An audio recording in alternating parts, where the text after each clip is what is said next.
নির্বাচক কমিটির জন্য ব্যাপারটি ছিল একরকম মিশন ইম্পসিবল। তারা জানতেন তামিম ইকবালের মনোভাব, কিন্তু দলের প্রয়োজনেও তারা অনুভব করেছিলেন তীব্রভাবে চ্যাম্পিয়ন ট্রফির আগে, তাই চেষ্টা করে দেখতে চেয়েছিলেন তারা। আসল ঘটনাটি কি আসুন জেনে নেই। তার আগে ভিডিওটিতে একটি লাইক আর চ্যানেলটিকে সাবস্ক্রাইব করে রাখুন। হোপ এগেইনস্ট হোপ, যদি কিছু হয় সেই চেষ্টায় তামিমের মনে ভাবনার সামান্য দোল দিতে পেরেছিলেন তারা। তবে শেষ পর্যন্ত নাটকীয় কিছু হলো না। বাংলাদেশের সফলতম ওপেনারের পরিণত রূপ নিল চূড়ান্ত পরিণতিতে। 2023 সালে জুলাই মাসে আফগানিস্তানের বিপক্ষে সিরিজের মাঝপথে তামিম যখন আচমকা অবসরের ঘোষণা দিলেন দেশের ক্রিকেটে, তখন সেটাই ছিল বড় বিস্ফোরণ। তখন ছিলেন তিনি দলের অধিনায়ক, অমন কিছুর আভাস কিংবা প্রত্যাশা কিছুই ছিল না। অবসরের পরের দিন তৎকালীন প্রধানমন্ত্রী শেখ হাসিনা অনুরোধে আবার অবসর তুলে নেওয়ার সিদ্ধান্তও ছিল মহানাট্যকীয়। তবে এবার তেমন নাটকীয় কিছু হয়নি, বরং অনুমিত পথেই বেছে নিয়েছেন তামিম। বুধবার সিলেটে নির্বাচকদের সঙ্গে বৈঠকের পর সিদ্ধান্ত জানাতে আরেকটু সময় নেওয়াতেই কেবল কিছুটা ভিন্ন মাত্রা পেয়েছিল। নির্বাচকদের সঙ্গে তামিম ইকবালের বৈঠক ছিল দীর্ঘ, প্রমাণবন্ত ও খোলামেলায়। তিনি নির্বাচকদের সঙ্গে যেখানে ছিলেন বিসিবি ক্রিকেটের পরিচালনা বিভাগের ইনচার্জ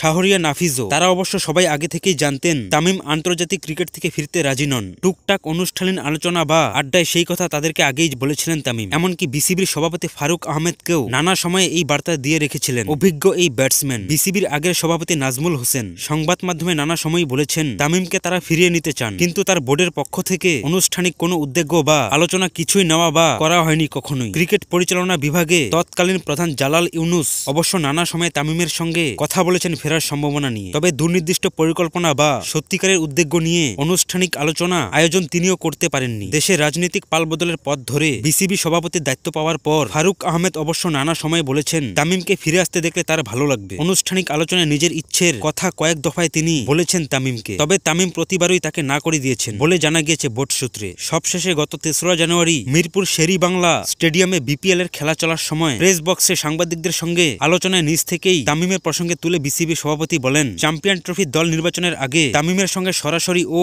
1-to-1 আলোচনা করতে চান তারা। সেই প্রক্রিয়ায় অংশ নির্বাচকদের সঙ্গে তামিমের বৈঠক। ফেসবুকে বিদায় বার্তা তামিম উল্লেখ্য বলেছেন 2023 সালে বিশ্বকাপের আগের ধাক্কায় তার হৃদয় ক্ষত রয়ে গিয়েছে এখনো, যেহেতু তার সরে দাঁড়ানোর ক্রিকেটারের কারণ ছিল না। এবার নির্বাচকদের সঙ্গে বৈঠকেও সেই সময়ের প্রেক্ষাপট তুলে ধরেন তামিম। তখনকার নির্বাচক কমিটি, বোর্ড প্রধান, কোচ, অধিনায়ক কেউই আর নেই। বদলে যাওয়ার বাস্তবতায় বোর্ড ও নির্বাচকদের দৃষ্টিভঙ্গি যে বদলে গেছে এটা তামিমের কাছে তুলে ধরেন প্রধান নির্বাচক গাজী আশরাফ হোসেন। দলের প্রয়োজনের কথাও তিনি উল্লেখ করেন বারবার। তার অভিজ্ঞতা দলের কতটা প্রয়োজন, টপ অর্ডারের নির্ভরতা ও স্থিতিশীলতা কতটা জরুরি, এসব তামিমের কাছে ব্যাখ্যা করেন নির্বাচকরা। প্রথম দফায় বৈঠক তার পরও না বলেই দিয়েছিলেন তামিম। নির্বাচকরাও ফিরে গিয়েছিলেন সেই উত্তর জেনে। পরে জাতীয় দলের কয়েকজন ক্রিকেটার তামিমকে আবার অনুরোধ করতে থাকেন সিদ্ধান্ত পুনঃ বিবেচনা করতে। অধিনায়ক নাজমুল হোসেন শান্ত তো আগের দিনেও নিজের পক্ষ থেকে তামিমের সঙ্গে কথা বলে ফেরার আকিদ জানিয়ে রাখেন। তারপর বুধবারের পর প্রধান নির্বাচক আরেক দফায় বৈঠক করেন তামিমের সঙ্গে। এবার পরিবারের সঙ্গে কথা বলার জন্য একটু সময় নেন তামিম। বৃহস্পতিবার বিপিএল এর ম্যাচ খেলে পরদিন সকালে ঢাকায় ফেরেন বরিশাল অধিনায়ক। নির্বাচকদের সঙ্গে বৈঠকের আগেই স্ত্রীর সঙ্গে কথা হয়েছিল তার নিজের সিদ্ধান্ত নিয়ে। ঢাকায় ফিরে কথা বলেন আরেকবার ছেলে আরহামের সঙ্গেও তিনি কথা বলেন। তামিমের বিদায় বার্তার উল্লেখে আছেন ছেলের কথা, যে তার বাবাকে আবার দেশের জার্সিতে